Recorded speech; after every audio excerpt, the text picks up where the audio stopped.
Bismillah. Assalamualaikum warahmatullahi wabarakatuh. Alhamdulillahilladzi anzala sakinata fi qulubil mu'minin liyazdadu imanan ma'a imanihim. Asyhadu an la ilaha illallah wahdahu la syarika lah wa asyhadu anna Muhammadan abduhu wa rasuluh la nabiyya wa la rasula ba'da amma ba'd. Sobat Ibnu rahimakumullah dimanapun berada, semoga dalam keadaan sehat walafiat dan selalu diridhoi oleh Allah Subhanahu wa taala. Sobat Ibnu rahimakumullah, topik kali ini yang akan saya bahas mengenai permasalahan umum di kalangan masyarakat, terutama di kalangan para remaja yang sedang beranjak dewasa dalam keadaan labil, yaitu iman naik dan turun. Sobat Ibroh rahimakumullah,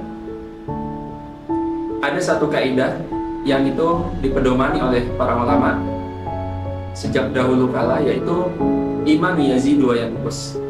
Imanu yazidu wa yantaqis. Yazidu bil ta'ah wa yantaqisu bil ma'siyah. Iman itu naik dengan ketaatan dan berkurang dengan kemaksiatan. Sobat Ibroh rahimakumullah, banyak sekali cara atau amal-amal soleh yang dapat kita lakukan untuk meningkatkan keimanan dan ketakwaan kita, baik itu secara ritual ataupun secara analisis. Apa yang dimaksud analisis? Yaitu memperhatikan sekitar kita, sekeliling kita, bagaimana Allah menciptakan segala apa yang ada di sekitar kita. Jamaah, sobat ya. Sobat Ibrahim rahimakumullah, dalam surat Al-Anfal ayat 2 Allah berfirman, innamal mu'minuna idza dzukirallahu wajilat qulubuhum wa idza tuliyat 'alaihim ayatuhum zadatuhum imana wa 'ala rabbihim yatawakkalun. Bagaimana ketika kita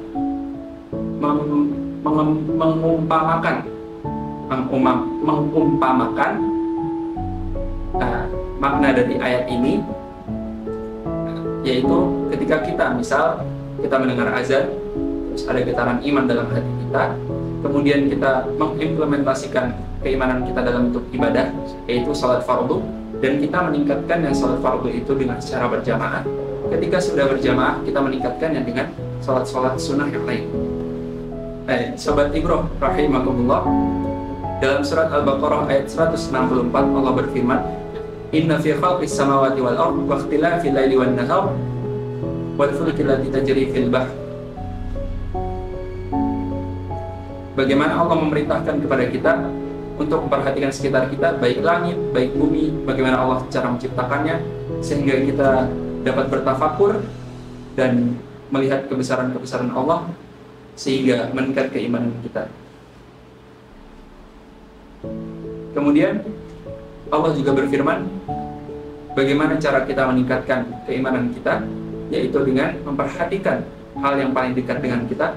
Wa fi anfusikum afala tubsirun. Bagaimana kita memperhatikan apa yang ada dalam diri kita, yaitu bagaimana Allah menciptakan mata, kemudian bagaimana Allah dapat menciptakan telinga untuk mendengar, bagaimana Allah menciptakan tangan dengan jari berjumlah 5 dan sebagainya, sehingga kita dapat bertafakur dan meningkatkan keimanan kita. Allah selalu menyandingkan kata iman dengan amal soleh. Dalam surat Al-Asr ayat ketiga, wal 'asr innal insana lafi khusr illa alladziina aamanu wa 'amilus shalihat Ketika kita memperbanyak amal soleh, maka ketika kita mengerjakan amal soleh, maka pasti bersanding dengan iman. Dan ketika kita meningkatkan amal soleh kita, maka meningkat pula keimanan kita. Sobat Ibrahim rahimakumullah, berbanding terbalik dengan bil maksiyah. Ketika iman kita sedang turun, maka problem pertama yang patut kita pertanyakan, dosa apa yang telah kita kerjakan, atau maksiat apa yang telah kita kerjakan. Namun seringkali bukan maksiat yang membuat iman kita turun, tetapi karena kita terlalu mengejar dunia.